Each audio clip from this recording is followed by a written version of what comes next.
Faltaban 3 minutos para mi boda, y mi propio padre me acababa de decir que no me iba a entregar en el altar en mí. Llamo Renata. Tengo 32 años, y ese día, frente al espejo de la capilla de Santa Rita, en Guadalajara, sentía un vacío helado, donde debería haber estado la felicidad más grande de mi vida. A mi vestido caía perfecto. Mi peinado estaba exactamente como lo había practicado, pero mis manos temblaban alrededor del ramo de rosas blancas, porque a través de la pared podía escuchar la voz de mi padre, hablando con mi tío sin siquiera bajar el tono. Trabaja en una bodega, decía mi padre. Mi hija casándose con un don nadie que maneja un montacargas. Cerré los ojos y respiré. ¿Cómo llevaba haciéndolo desde hacía 8 meses? Desde que llevé a Mateo a conocer a mi familia por primera vez, a mi madre le había preguntado, frente a todos, en plena cena de Navidad, si tenía algún plan real para su futuro, como si haber criado solo a sus 2 hermanos menores, después de que sus padres murieran en un accidente cuando él tenía 19 años, no fuera ya prueba suficiente del hombre que era mi padre. Nunca le había dado la mano con respeto, nunca. Pero yo amaba a Mateo. Amaba que recordara cómo tomaba mi café, que hubiera manejado 4 horas en plena tormenta, solo para traerme sopa cuando estuve enferma, que jamás, ni una sola vez, me pidiera elegir entre él y mi familia, aunque ellos dejaran bien claro que preferían que no existiera. Así que cuando mi padre tocó la puerta del vestidor, y entró sin esperar respuesta, ya sabía lo que venía. Tu abuelo no vino, tenía golf. Su voz era fría, plana, y yo tampoco te voy a llevar al altar, Renata. No voy a pararme frente a 200 personas a fingir que estoy orgulloso de esto. Papá, por favor, susurré, es mi boda. Entra tú sola. Eso es lo que pasa cuando te casas con un don nadie. Lo dijo como quien comenta el clima. Y se dio la vuelta, y caminó de regreso hacia la capilla, donde lo vi sentarse en la última banca junto a mi madre. Brazos cruzados, barbilla en alto. Como un espectador esperando el espectáculo. La coordinadora de la boda apareció a mi lado, insegura, preguntando si quería posponer todo. Miré hacia las puertas cerradas. Del otro lado, 200 invitados esperaban, y Mateo, ya en el altar, probablemente preguntándose qué estaba pasando. Algo dentro de mí se endureció.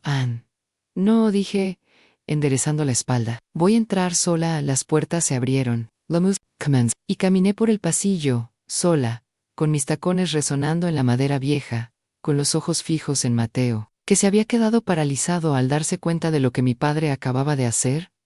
Sentía los murmullos detrás de mí, sentía los ojos de todos buscando a mi padre, y encontrando solo un espacio vacío a mi lado, iba a la mitad del pasillo, con las piernas temblando bajo el peso de 200 miradas. Cuando las puertas de la capilla volvieron a abrirse de golpe detrás de mí, me detuve. Pensé por un instante que mi padre se había arrepentido, pero cuando volteé, lo que vi hizo que mi corazón se detuviera por completo. 30 desconocidos, todos vestidos con el mismo traje gris oscuro, entraron caminando con una precisión silenciosa que apagó cualquier murmullo en la capilla. Se acomodaron a ambos lados del pasillo, hombro con hombro, como un muro de testigos. Mi madre se puso de pie a medias. El gesto de superioridad de mi padre se quebró en confusión. A uno de ellos, un hombre mayo, de cabello plateado y porte de quien está acostumbrado a que le obedezcan, se detuvo justo frente a la banca de mi padre.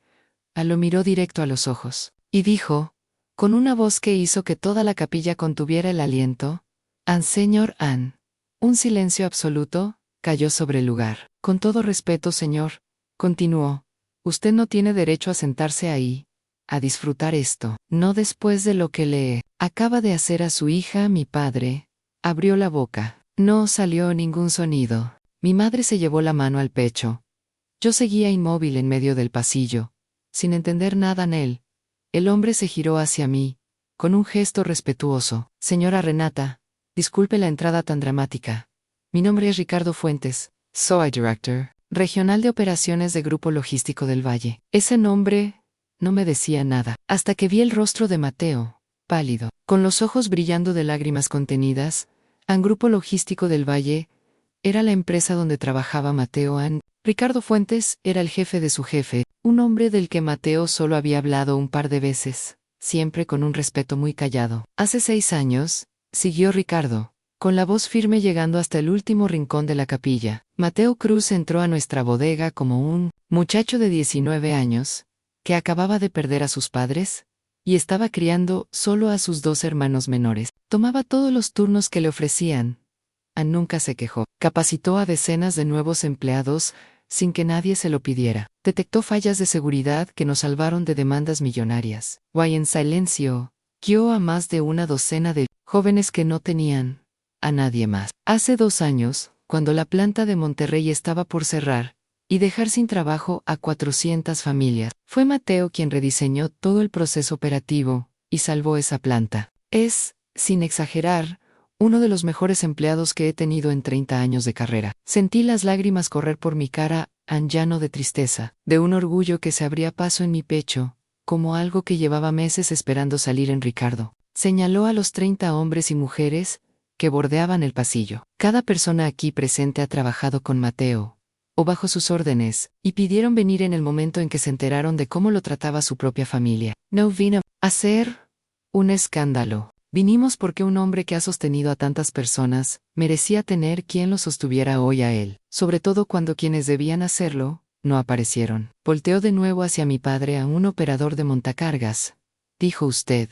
Yo lo llamaría la columna vertebral de una empresa con 4,000 empleados. Y francamente, confiaría en él mucho más de lo que confío en la mayoría de los hombres de traje que conozco. La capilla estalló en murmullos, y después en aplausos que fueron creciendo. Vi el rostro de mi padre perder todo rastro de arrogancia, reemplazado por algo pequeño, algo avergonzado, algo que claramente no esperaba sentir frente a 200 testigos. A mi madre bajó la mirada hacia sus manos, incapaz de ver a nadie a los ojos. Volteé hacia Mateo, que lloraba abiertamente, con los hombros temblando, viendo a la gente a la que había ayudado en silencio durante años pararse por él. Justo en el momento en que más lo necesitaban, Ricardo dio un paso atrás con respeto y me hizo una señal para que continuara. Solo queríamos que supiera que no estaba entrando solo a esta familia. Sostuve mi ramo y caminé el resto del pasillo entre esas 2 filas de desconocidos que, en ese momento, se sentían más familia que la gente con la que crecí. Cuando Lee juntó a Mateo, tomó mis manos y me susurró que me amaba. Con la voz quebrada, le susurré de vuelta que jamás había estado tan orgullosa de convertirme en su esposa. La ceremonia continuó, pero ya era distinta, cargada de algo eléctrico, algo que todos los presentes acababan de presenciar y jamás olvidarían. Cuando el sacerdote preguntó si alguien se oponía a esta unión, el silencio fue tan absoluto que se podía oír el chisporroteo de las velas. Miré a mi padre, mantuvo la vista baja, no dijo una sola palabra. Intercambiamos los votos, y cuando Mateo deslizó el anillo en mi dedo, toda la capilla se puso de pie, aplaudiendo. Los 30 desconocidos de traje gris, más fuerte que nadie en la recepción. Mi padre se acercó una sola vez, tieso, y murmuró algo que casi sonó a disculpa, algo sobre no haberse dado cuenta, sobre haber estado equivocado. Le dije que agradecía las palabras, pero que las acciones pesaban más, y que le faltaba un largo camino antes de que yo pudiera creerle a Mateo.